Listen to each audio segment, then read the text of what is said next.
Movement in the game Forspoken.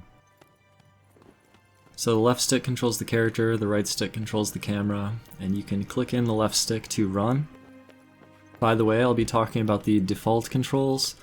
You can remap many of these buttons. You can also press the circle button to run if you do not have access to magic parkour. This is relevant in the city of Sepal, for example.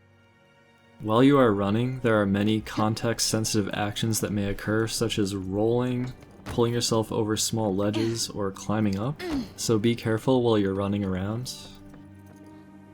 Frey can jump by pressing the X button, and if you hold it down, she can jump higher up. She can also jump and press towards ledges to pull herself up. In Chapter 2, you unlock the magic parkour system. This allows you to run very fast. Generally, you initiate it by holding down the circle button on flat ground. If you tap the flow button, you will do a short dash and not go all the way into flow. You can also tap the button in the air to do an air dash, and if you hold the button down, you will do a front flip to initiate flow. If you are already in flow, you can still air dash and you will not do the front flip. You can even air dash after falling from a great height. If you press L3 while in flow, it will cancel flow. This allows you to do very fast pivots. You can also cancel flow in midair, which will reset your fall speed. The way fall damage works in this game is if you fall from a great height, it will do stamina damage first. If you have no stamina remaining when you fall, it will do damage, though this cannot kill you. The environments in Athia are full of complex geometry, and you will be flowing across these surfaces and going into all kinds of different animations automatically. In general, to keep the momentum going, she can pull herself over small ledges. But if the surface is too vertical, she will go directly upwards and you will lose your forward momentum. One of the common movement mistakes in Forspoken is when you graze a wall and get sent upwards. This motion is automatic, so in tight spaces you need finer control over your character. Speaking of walls, if you flow into a wall and press forward, you will stick to the wall for a while. If you then re-tap the flow button, you'll be able to kick upwards and gain some extra height. In Chapter 3, you unlock the Leap ability, which allows you to do a second wall kick. And if you go out of your way to get the Soar spell, it allows you to do a third wall kick. Frey can interact with objects such as chests and doors. If she interacts with these objects while in a state of flow, it gives a different animation. The parkour door open animation involves a backflip and then barging through. However, if you just tap the flow button to do a forward dash and then open the door at close range, she will skip the backflip animation. Some doors are heavy and require a lot of time to open, unless you use the parkour open.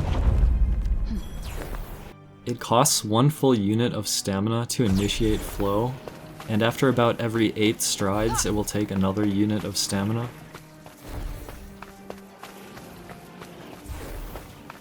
You unlock another unit of stamina throughout the game after key battles. Most of these are through the main story.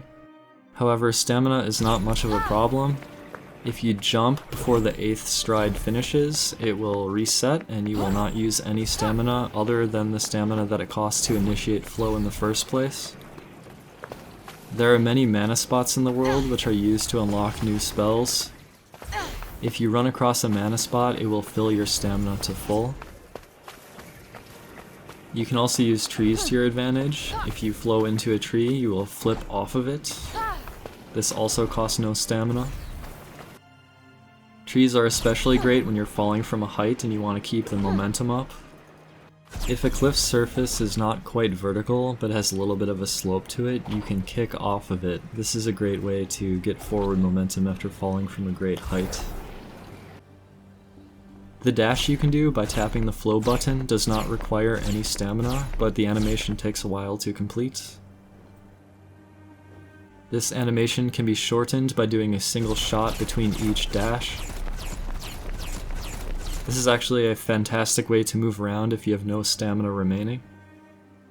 You can do this with the red magic's basic slice, but it's not as good. Blue magic's bolt is very bad at moving forward with this, I do not recommend it.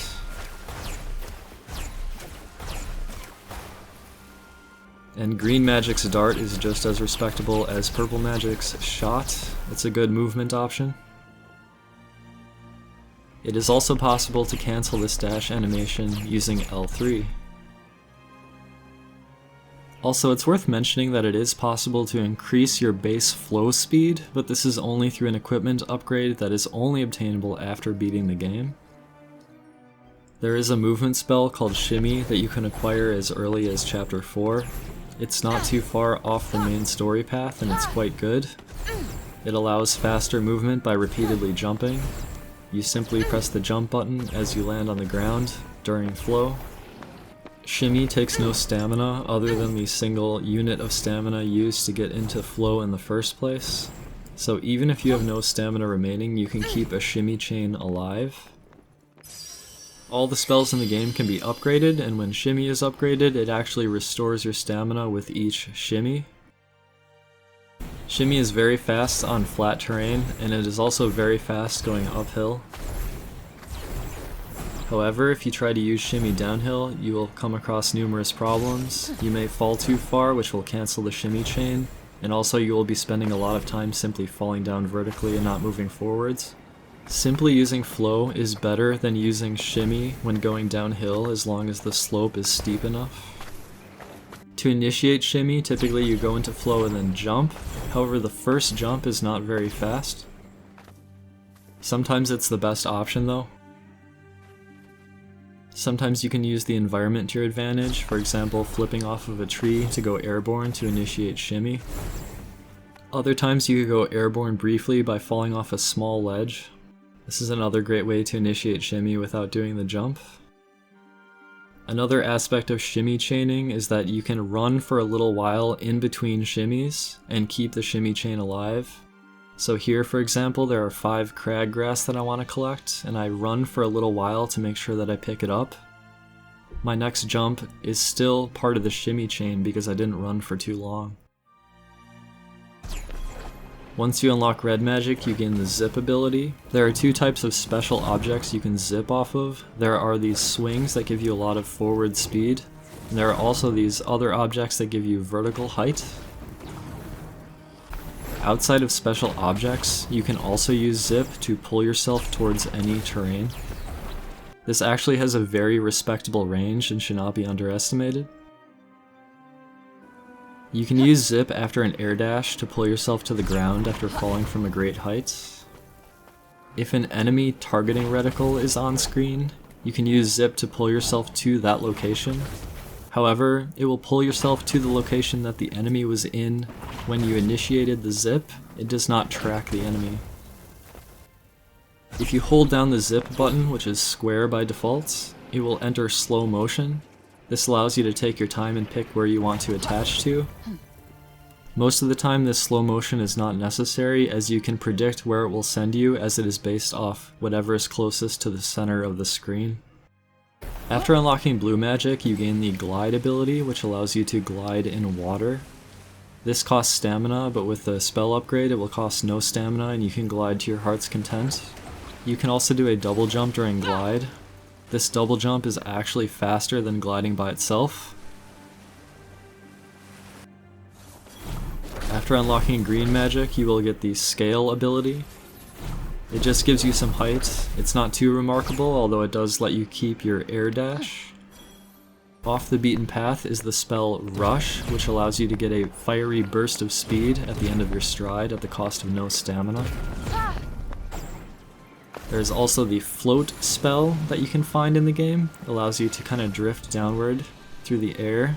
This is a very stamina greedy spell, though by upgrading it you can make it cost less stamina. Alright, now I want to talk about dodge rolls. Now these are called dodge rolls, but they actually send you into the air. You can do them by charging a spell, then holding down the flow button and a direction. This is actually part of your base moveset once you have flow, but it's not too commonly used. There's also a green magic extension to the dodge roll that you can unlock. It is kind of like a second dodge roll that takes the form of a teleport.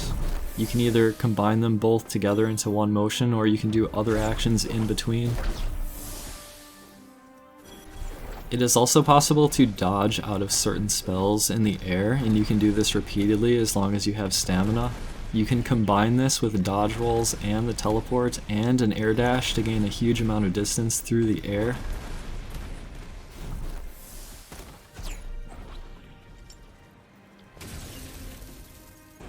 Speaking of charged spells, if you have a spell charged, you can still move around.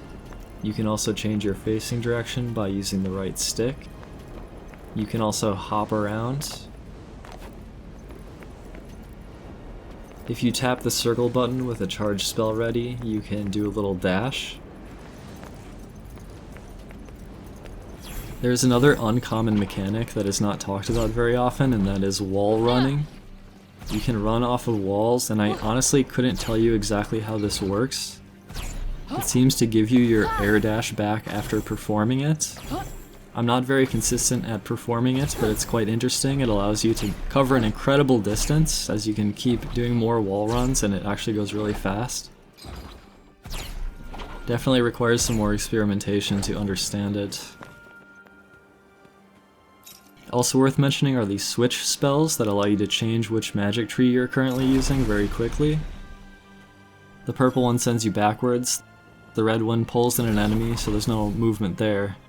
The blue one sends you up in the air, although you do not have an air dash after doing this. And the green one is like a long-range slide kick. The green one also will cause a teleport to happen if there are enemies nearby.